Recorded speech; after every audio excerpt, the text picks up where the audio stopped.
الرحمن الرحيم إنا نحن نزلنا الذكر وإنا له لحافظون وقال النبي صلى الله عليه وسلم خيركم من تعلم القرآن وعلمه أو كما قال عليه الصلاة والتسليم اللهم صل على سيدنا محمد وعترته بعدد كل معلوم لك صدق اللہ العظیم وصدق رسولہ النبی الکریم. معزز علماء اعظام، بزرگوں، آج کی مجلس یقین مانیے قطب پور کی سرزمین میں ایسی عظیم ہستی یہاں تشریف لائے جن کے لیے آنکھیں ترسا کرتی ہیں. یہ صرف قرآن کی مناسبت ہے. بزرگوں، دنیا نے بڑی کوشش کی اسلام اور قرآن کو مٹا دیا جائے، لیکن کبھی کسی حال میں قرآن کو مٹایا نہیں جا سکتا. مٹانے والے مٹ گئے. ذرا سوچئے تو صحیح، حضرت مولانا صاحب کو دوسری طرف جا بھی سکتے تھے، لیکن قرآن کی اشاعت کے لیے، قرآن کو پھیلانے کے لیے جتنی محنتیں ہو رہی ہیں اس کا پھل آپ کے سامنے ہے. اس لیے میں آپ تمام حضرات سے مؤدبانہ درخواست کرتا ہوں، اس قیمتی ہیرا کو ہاتھوں ہاتھ لیجیے، ورنہ وہ دن دور نہیں جو آدمی ڈر فر سر بنا کر کے اپنے آپ کو خوشی محسوس کرتے ہیں، وہ آدمی کل ہو کے پچھتاتے بھی ہیں. اور میں سچی بات کہہ رہا ہوں، زیادہ وقت نہیں گزرا ہے، یہی وہ جگہ ہے جہاں کے 30-35 سال مولوی عبدالحفیظ صاحب نے امامت کی. آج ان کے گھر میں تعلیم ہے اور اسی کا میں نوازا ہوں. شاید آپ ہمیں نہیں پہچانتے ہوں گے، میرا بچپنا یہاں گزرا ہے. بزرگوں، یاد رکھیے، قرآن ایک ایسی دولت ہے جس نے بھی اس کو سینے سے لگایا، اللہ تعالیٰ اسے دنیا میں بھی اور آخرت میں کامیاب کرے. پہلے زمانے میں مسلمانوں کے محلہ سے گزرا جاتا تھا، ماں بھی بنبی خالہ ماں بھی 80 سال کے بوڑھے بھی قرآن کریم کی تلاوت کیا کرتے تھے. آج مسلمانوں کے محلہ گزرا جائے، ماں بھی بنبی خالہ ماں بھی 80 سال کے بوڑھے بھی موبائل میں لگے. اور لوگوں اندازہ لگاؤ، ایک زمانہ تھا بچہ تولد ہوتا ہے، بے انتہا رو رہا ہے. اس زمانے کے بڑے بڑے حکیم آئے، دوائی دی، فائدہ نہ لگا. اندر سے ماں کہنے لگی، میرے بیٹے کو دوا کی ضرورت نہیں، دعا کی ضرورت ہے. میرے بچے کے کان میں آپ اللہ کا کلام پڑھ دیجئے، انشاءاللہ میرا بچہ مسکرائے. جب اس بچے کے کان میں اللہ کا کلام پڑھا جاتا ہے بچہ مسکرانے لگتا ہے. یہ کون بچہ ہے؟ یہ وہ ہے جسے دنیا شاہ عبدالعزیز کے نام سے جانتی ہے. آج ہمارا بچہ ماں جب تنگ آ جاتی ہے تو موبائل دے دیتی ہے. بزرگوں، میں دیہات کا رہنے والا، مثال میں دیہاتی والا دیا کرتا ہوں. میں دیہات کا رہنے والا. ایک نومولود بچہ ہے، 5-7 دن کا بچہ ہے. ماں بازار سے بھنجا خرید کے کسی سے کہے بھنجا لے کے آ، اور ماں ساتھ کوٹھی کے اندر جا کے آئے. پیٹ میں درد کسے ہوگا؟ بچہ کو ہوگا یا ماں کو؟ بچہ کو ہوگا. جبکہ بچہ دودھ پیا ہے، بھنجا نہیں کھایا ہے. اور میری ماں بانو اندازہ لگاؤ، غور کرو، جب بچہ تیرے سکم سے دودھ پیتا ہے اس کا اثرات ہو سکتا ہے. تو بچے کو گود میں لے کر کے اگر گانا سنو گے، بچے کو گود میں لے کر کے اگر گانا بکو گے، بچوں کو گود میں لے کر اگر غلط بات پر اس کا اثر ہوگا. سائنسدانوں نے ثابت کیا ہے اگر بچہ گود میں ہے اس وقت اگر کوئی شخص ہنسی مذاق کی بات کرتا ہے اس کا اثرات بچے پر پڑتا ہے. جو موسیقی ادھر ہی گیا ہے سائنسدان جو موسیقی، اس کا کہنا ہے اگر ماں کے پیٹ میں بچہ ہے اور ماں باپ اگر ہنسی مذاق کی بات کرتا ہے اس کا اثرات بھی بچوں میں پڑتا ہے. کیا وجہ ہے؟ مولانا مشتاق صاحب نے ہم لوگوں کے لیے تمغہ دیا ہے، اسے بچا کے رکھیے.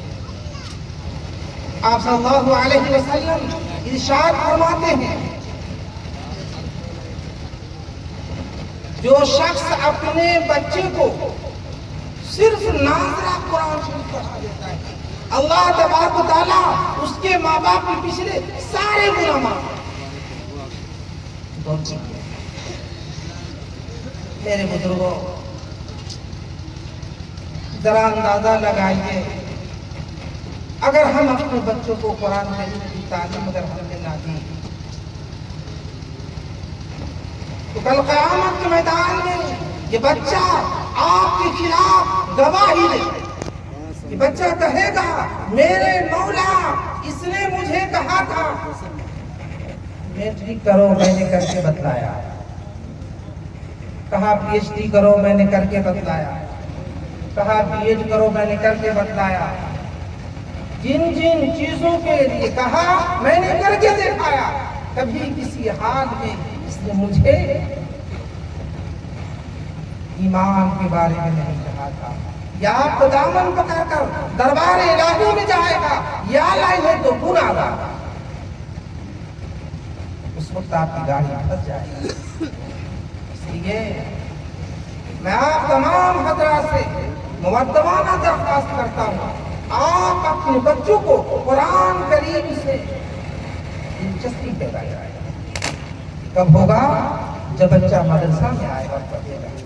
میرے بزرگوں، آپ صلی اللہ علیہ وسلم ارشاد فرماتے ہیں جو شخص اپنی اولاد کو قرآن شریف پڑھاتا ہے اللہ تبارک و تعالیٰ اس کے ماں باپ کے پچھلے سارے گناہ معاف کرتا ہے. اب ذرا غور کرو. لیکن منہ جوانی خرچ سے کام چلنے والا ہے، مدرسہ چلانے کی تو مال کی ضرورت ہے. میرے بزرگوں، آپ صلی اللہ علیہ وسلم خانہ کعبہ کی طواف کر رہے ہیں.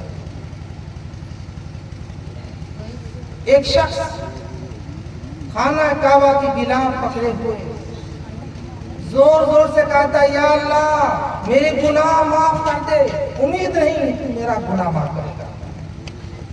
آپ صلی اللہ علیہ وسلم ارشاد فرمانے لگے یہ بندہ کیا کہتا ہے؟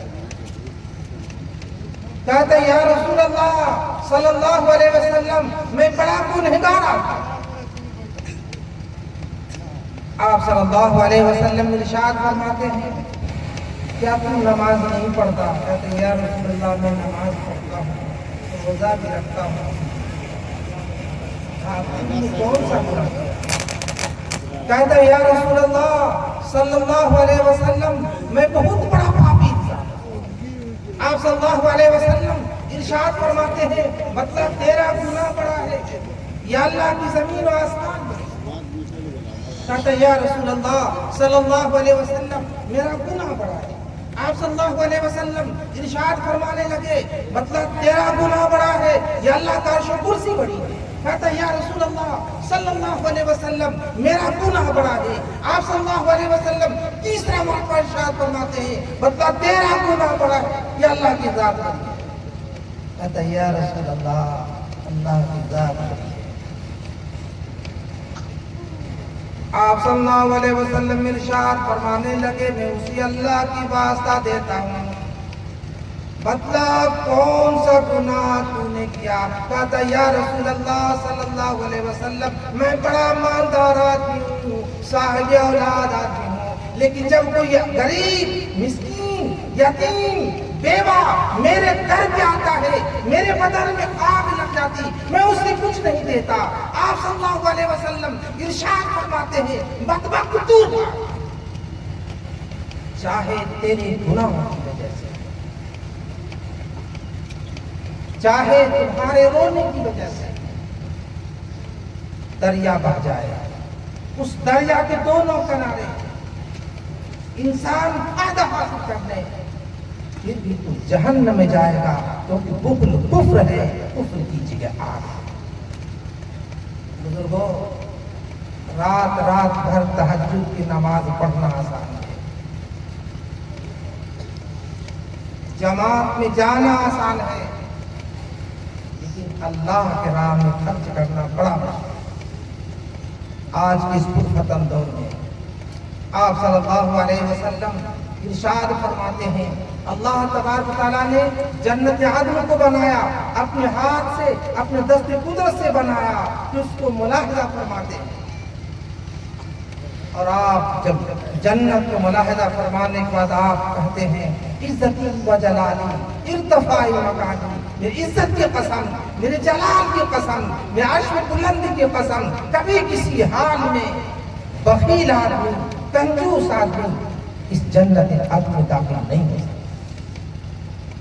غور کیجیے آپ صلی اللہ علیہ وسلم ارشاد فرماتے ہیں خصلتان لا تجتمعان فی مومن، دو خصلت ایسی ہیں جو مسلمانوں میں داخل نہیں ہو سکتی، ایک مسلمان ہو بدخلق ہو، دوسرا مسلمان ہو کنجوس ہو، ایسا ہو نہیں سکتا۔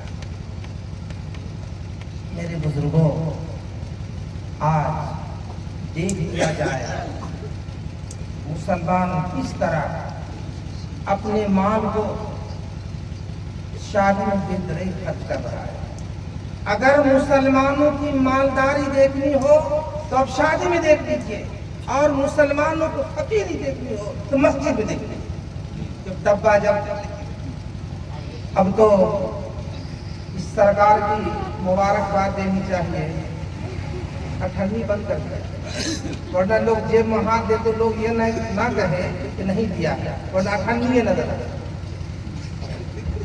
میرے بزرگوں ضرورت اس بات کی ہے کیا حقیقت مال کی آنسو بہایا کیجیے، کیا حقیقت مال کی آنسو بہایا کیجیے، نیک کاموں کے لیے دولت بہایا۔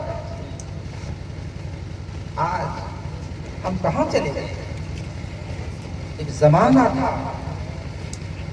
مسلمان مال خرچ کرنے کے بعد اللہ کے سامنے رویا کرتے تھے۔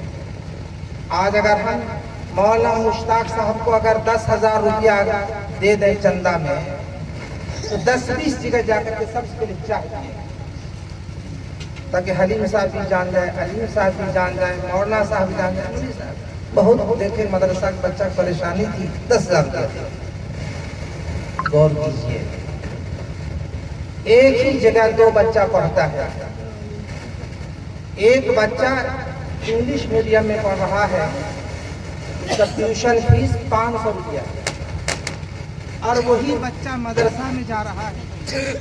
اگر 200 روپیہ مولانا محمد علی جوہر صاحب کر دیں تو پورا محلہ میں شور ہو جائے گا، ارے وہ تو ٹھیک رہے گا۔ آپ اندازہ لگائیے کہاں جا رہے ہیں۔ میرے بزرگوں یاد رکھیے، آپ اگر اپنے بچوں کو نیک بنانا چاہتے ہیں، مدرسہ کسی فیکٹری ہے، اس کے علاوہ اور کہیں انسان سازی نہیں ہوتی۔ اور میں آپ کو بتلاؤں، یقین مانیے بات سمجھ میں آ جائے، آج ماں بھی رو رہی ہے، باپ بھی رو رہا ہے، سماج بھی پریشان ہے۔ اس کی بنیادی وجہ یہ ہے ہم نے اپنے اولاد کو تربیت نہیں دی۔ حضرت مولانا علی میاں ندوی نور اللہ مرکزہ یہ فقیر حضرت سے کئی مرتبہ بات کیا۔ حضرت 5 سال کے ہیں، والدہ کے ساتھ تہجد کی نماز میں اٹھے، ماں بولی بیٹا پڑھو۔ آپ پڑھتے ہیں یا رب دل سے سن لے پہ جیسے پہنچتے ہیں، ماں سینے سے لگائے اور رونے لگی۔ حضرت مولانا علی میاں ندوی رحمۃ اللہ علیہ کہنے لگا میں روتی کیوں ہے، یہ تو خوشی کی بات ہے۔ ماں کہنے لگی بیٹا آج تنہائی میں تیری بات میں سن رہا ہوں، ایک زمانہ آنے والا ہے پوری دنیا تیری بات۔ اور 30 سال کی عمر میں جب حضرت حج میں گئے تو خانہ کعبہ کی کنجی ان کے ہاتھ ملی۔ اس وقت آپ رونے لگے، کہنے لگے کاش میری والدہ ہوتی، آج دیکھ لیتی۔ ماں کی دعا 30 برس میں اللہ نے قبول کیا۔ بزرگوں، حضرت مولانا معین الدین چشتی رحمۃ اللہ علیہ مرشد آباد سے واپسی ہوئی، صحن میں گھوم رہے تھے، چہرے پہ مسکان ہے۔ ماں پوچھی بیٹا آج بہت مسکرا رہے ہو؟ کہنے لگا ہاں امی،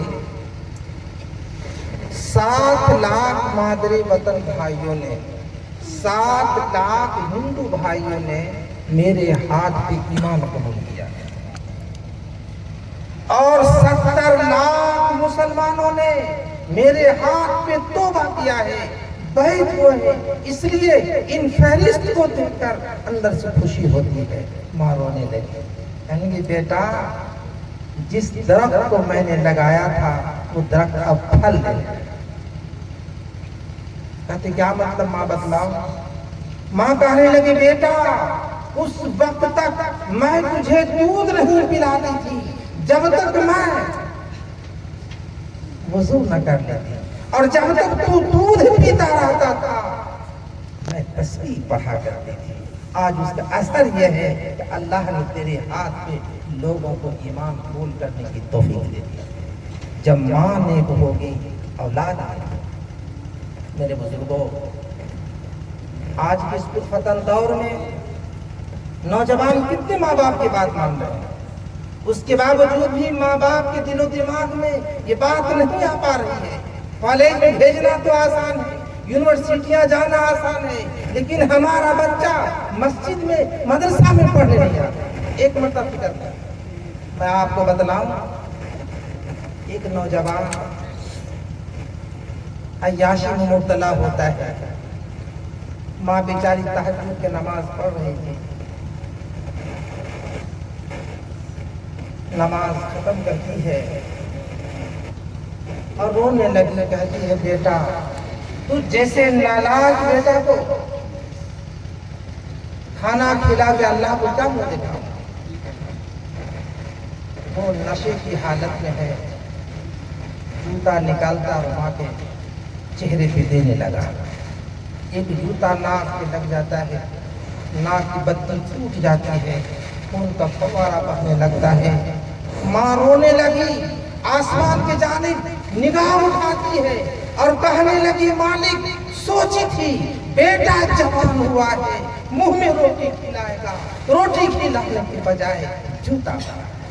یا اللہ زمین پھٹ جائے میں 3 دنوں تک روتی رہی اور 2 دن انتقال کر گیا۔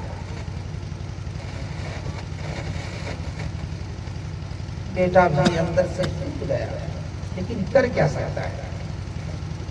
محلے کے سبھی لوگ آئے، ہر کوئی برا بھلا کا سنتا رہا۔ جب دفن کرنے پہنچتا ہے تو بانس کا کن انگوٹھا گر جاتا ہے۔ رات بھر نیند نہ آئی۔ صبح نشتر ہاسپٹل پاکستان میں وہاں جاتا ہے، دوائی ڈاکٹر یہاں داتا وہاں سے ٹھیک نکلتا ہے، اور وہ نوجوان کہتا ہے کراچی میں 30 دکانیں میری تھی، میں تمام دکان بیچ۔ دوسرا دن میں گیا، ڈاکٹر پھر دیکھا، کہا بیٹا وائرس کافی تیزی سے پھیل رہا ہے، گھٹنا کاٹنا پڑے گا۔ کاٹ دیا گیا۔ جب تیسرا مرتبہ پہنچا، کہا بیٹا میں کیا کروں، وائرس کافی تیزی سے پھیل رہا ہے، کیڑا زیادہ بڑھ رہا ہے۔ پیر پھر کاٹا گیا، اور وہ نوجوان کہتا ہے اس مدت میں رات میں نیند نہیں آئی۔ جب چوتھا مرتبہ ڈاکٹروں کی ٹیم بیٹھی اور تمام ڈاکٹر دیکھنے کے بعد کہنے لگا بیٹا یہ ہوا کیسے؟ تو اپنا داستان ایک دم بتلایا، میں نے والدہ کے ساتھ یہ کیا۔ وہ تمام کے تمام ڈاکٹرز کہنے لگے بیٹا چاہے تو سارا پاکستان بیچ کر جسم پہ لگا دے، خدا کی قسم یہ ماں کی بددعا ہے، اگر تو ماں کی بددعا سے بچ جاتا یقیناً تیری جان ہوا سے بچ جاتا۔ جو ماں کو تو نے دل دلایا۔ بزرگوں کہاں کہاں روئیں گے آپ؟ اس لیے اگر انسان سازی ہوتی ہے، انسانیت کو صحیح دشا دکھایا جاتا ہے تو مدرسہ ہے۔ اس مدرسے سے محبت کیجیے۔ مولانا اگر چاہتے تو دوسرے طرف جا سکتے تھے۔ اس لیے اللہ تبارک تعالیٰ ارشاد فرماتا یا ایھا الذین آمنوا اتقوا اللہ، اے ایمان والو اللہ رب کریم سے ڈرو۔ روس اللہ رب کریم سے جو چلتا پھرتا ہٹا کٹا جوانوں کو اللہ مردہ بنا دیتا۔ اتقوا اللہ، اس اللہ سے ڈرو۔ کیسے کیسے لوگ زمین سے کھا رہے تھے، پی رہے تھے، دندنا رہے تھے، گانے باجے میں مصروف تھے، کسی کو کسی بہانے موت آ گئی قبر میں چلے گئے۔ آپ دیکھیں اس گاؤں میں کیا ماحول بنا۔ اس لیے میرے بزرگوں ضرورت اس بات کی ہے، ہم تمام لوگوں سے مؤدبانہ اپیل کرتے ہیں اپنے آپ کو سمجھیں۔ ذرا ذرا سی بات پر آج اگر اسلام معاشرہ ہے، اگر کوئی مکھیا sarpanch M L A M P بن جائے، P M C M D M بن جائے، مت پوچھیے، وہ سلام کرنا بھول جاتا۔ سلام کون کرے گا؟ غریب آدمی، اور وہ کنکھی آنکھ سے دیکھتا بھی رہتا، سلام کرتا ہے۔ میرے بزرگوں یاد رکھیے آپ صلی اللہ علیہ وسلم کی عادات مبارکہ رہی۔ آپ صلی اللہ علیہ وسلم ہمیشہ حالات کے مطابق بعض نصیحت فرمایا کرتے ہیں۔ ایک نصیحت یہ بھی ہے افشوا السلام الطعام، کہ تم سلام کو پھیلاؤ اور بھوکوں کو کھانا کھلاؤ۔ اس سے محبت بڑھتی ہے۔ آج گاؤں کی نااتفاقی اتنی زیادہ ہے، بھائی بھائی سے، باپ بیٹے سے انبن ہو رہی ہے۔ یہاں تک کہا جاتا ہے تم مر جاؤ گے تو مٹی نہیں رہے۔ کہاں جا رہے ہیں میرے بزرگوں؟ میں آپ کو تاریخی بات بتلانا چاہتا ہوں۔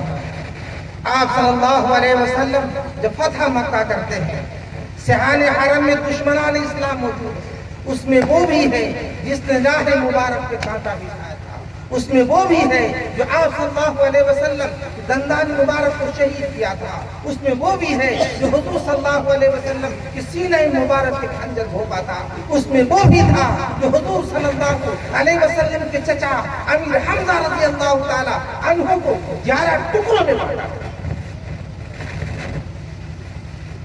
صحابہ مست ہاتھی کی طرح جھوم رہے تھے، کہہ رہے کہ پتہ اسے چلایا جائے گا جس نے ہمارے نبی کے جس میں ادھر کی روشنی کی، پتہ اسے چلایا جائے گا جو ہمارے نبی صلی اللہ علیہ وسلم کے چچا امیر حمزہ کو 11 ٹکڑوں میں بانٹا تھا، پتہ اسے چلایا جائے گا جو نبی صلی اللہ علیہ وسلم کے بیوی کے اوپر تہمت لگائے گا۔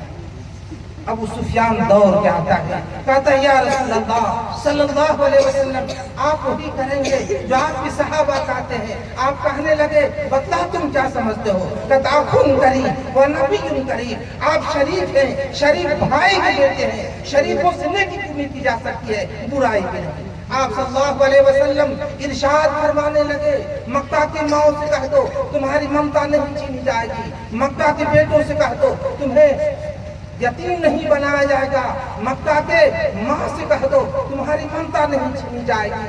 جس نے آج ہمارے راستہ پہ کانٹا بچھایا تھا ہم گلدستہ پیش کریں گے، جو ہمارے سینے پہ خنجر بھونپا تھا ہم اسے سینے سے لگائیں گے، تم سب کے سوال۔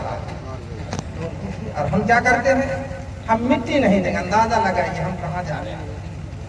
میرے بزرگوں آپ اندازہ لگائیے، آپ صلی اللہ علیہ وسلم ارشاد فرماتے ہیں ایک خراب عورت ہے، بازاری عورت ہے، برباد عورت ہے، لیکن ایک پیاسے کتے کو پانی پلا دیتی۔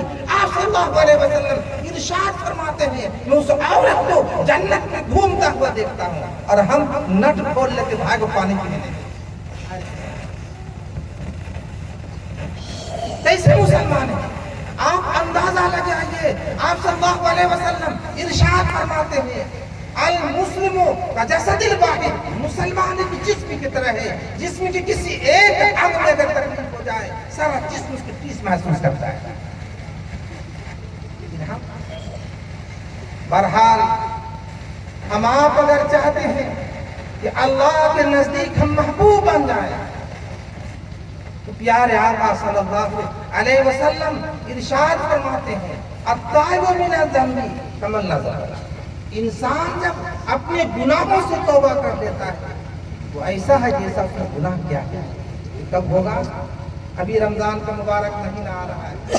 ایک اور پریشانی کی بات ہے، ہماری ماں بہنیں روزہ رکھتی ہیں اور یہ روزادار روز جمع کرتے ہیں۔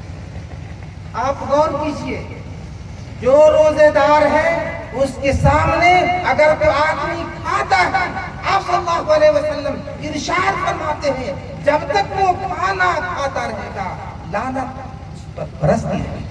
کہاں ہے؟ اس لیے میرے بزرگوں ضرورت اس بات کی ہے، ہم تمام لوگوں سے مؤدبانہ اپیل کرنا چاہتے ہیں۔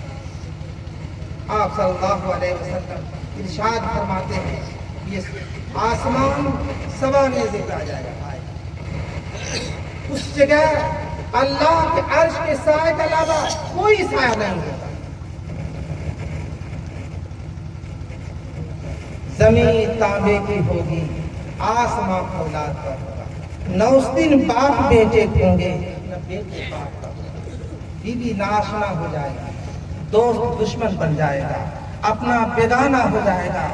اور اس وقت آج ہم سے سورج 9 کروڑ 8 لاکھ کلومیٹر دوری پر ہے اور اس کی تپش، اس کی گرمی 50 لاکھ ایٹم بم ایک ہی مرتبہ پھٹے، ایک ہی مرتبہ پھٹے، جتنی اسپرٹ جتنی گرمی ہوتی ہے ہر ایک سیکنڈ میں سورج نکال رہا ہے۔ کیا حال بنے گا؟ ہمارے جسم پہ کپڑا نہیں ہوگا، تن پہ کپڑا نہیں ہوگا، ہر کوئی بیگانہ ہو جائے گا۔ اس مصیبت کی گھڑی سے اگر کوئی بندہ بچنا چاہتا ہے تو آپ صلی اللہ علیہ وسلم ارشاد فرماتے ہیں الصوم جنہ، خدا کا حال بن جائے گا۔ اور جو بھائی بھائی کو معاف کر دے گا اللہ کے عرش کے سر میں سے جگہ دے گا۔ میرے بزرگوں کیا بات ہے، ذرا غور تو کیجیے۔ اس لیے میں نے جو قرآن کریم کی آیت کریمہ تلاوت کی، اس کا لب و لباب یہی ہے کہ آج کے اس پرفتن دور میں اللہ پاک نے قرآن جیسی عظیم کتاب ہمیں دے کر کے پوری دنیا کے لیے سبق دیا ہے۔ اگر ہم آپ چاہتے ہیں کہ اس سے فائدہ حاصل کریں تو ایک ہی چیز ہے میرے بھائی، میں یہاں پہ 3 چیزوں کو ذکر کیا۔ سب سے پہلے قرآن سے مناسبت پیدا کی، اور قرآن سے مناسبت ایسے نہیں، مال بھی خرچ کیا، اور تیسری بات ایک بھائی دوسرے بھائی کو معاف کرنے والے بنے۔ کیوں؟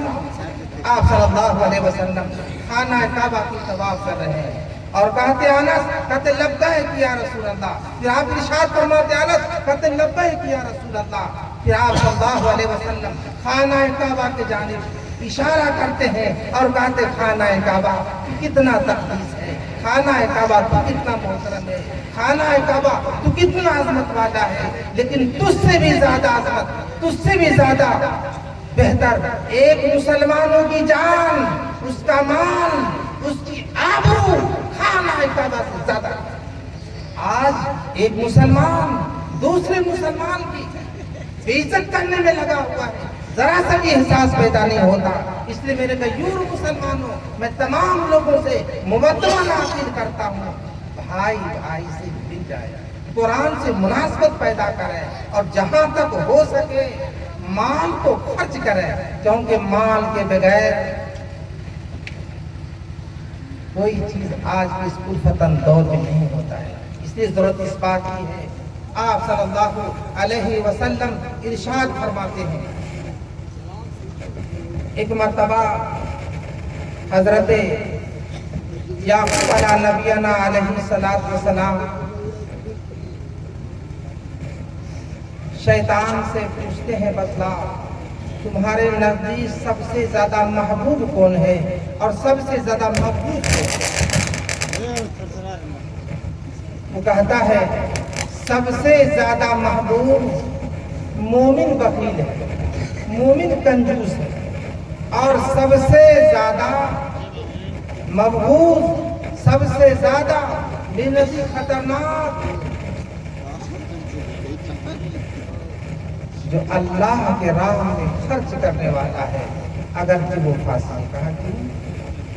کہا کہ کنجوس اپنی کنجوسی کی وجہ سے جہنم میں جانے کے لیے کہا، کیونکہ اس کی کنجوس ہی پر اس کو جہنم میں جانے کافی ہے۔ لیکن جو بندہ سخی، اللہ تبارک و تعالیٰ کی رحمت کسی وقت جوش میں آئے گی، جنت کا حقدار ہو جائے گا۔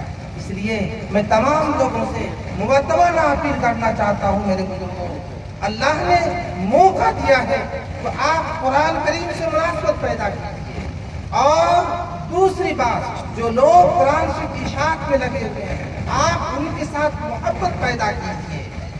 اگر نہیں کرتے تو یاد رکھیے کل قیامت میں در پھنس جائے گا۔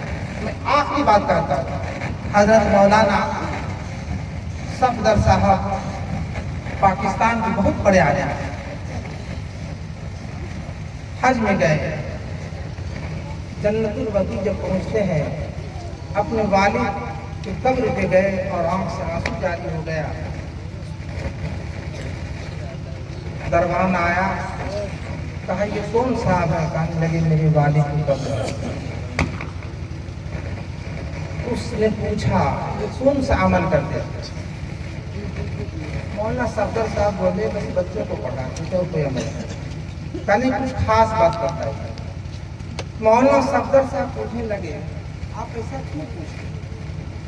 کہا کہ ہر 6 مہینہ میں جنت البقیع میں دوسرا مئی کو دفن کیا جاتا ہے، لیکن 4 سال سے لگاتار ہر 6 مہینے میں ان کی قبر کو دیکھا جاتا ہے، دفن کیوں کا تو کیوں ہی پڑا ہے، لگتا ابھی دفن لگ جاتا ہے، ان کا عمل بدلا۔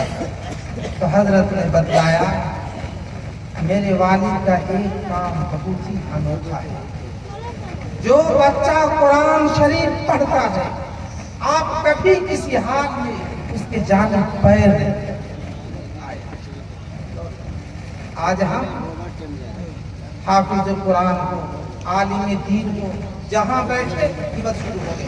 اس لیے میرے بزرگوں اس سے پرہیز کی ضرورت ہے۔ علماء نے لکھا ہے جو لوگ کسی عالم کی قیمت کرتے ہیں اس کے قبر کھول کے دیکھ لو، اللہ تعالیٰ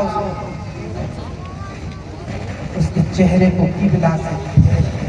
اس لیے ہم تمام لوگوں سے مؤدبانہ اپیل کرنا چاہتے ہیں، جہاں تک ہو سکے قرآن کریم کو سینے سے لگائیے اور انتشار کرنے والے سے محبت پیدا کیجیے اور مال خرچ کیجیے۔ اللہ تبارک و تعالیٰ سے دعا ہے اللہ تعالیٰ ہمیں بھی آپ سے بھی سارے مسلمانوں کو جہاں تک ہو سکے ان تین چیزوں پر جمنے کی توفیق عطا فرمائے۔ وآخر دعوانا ان الحمدللہ رب العالمین۔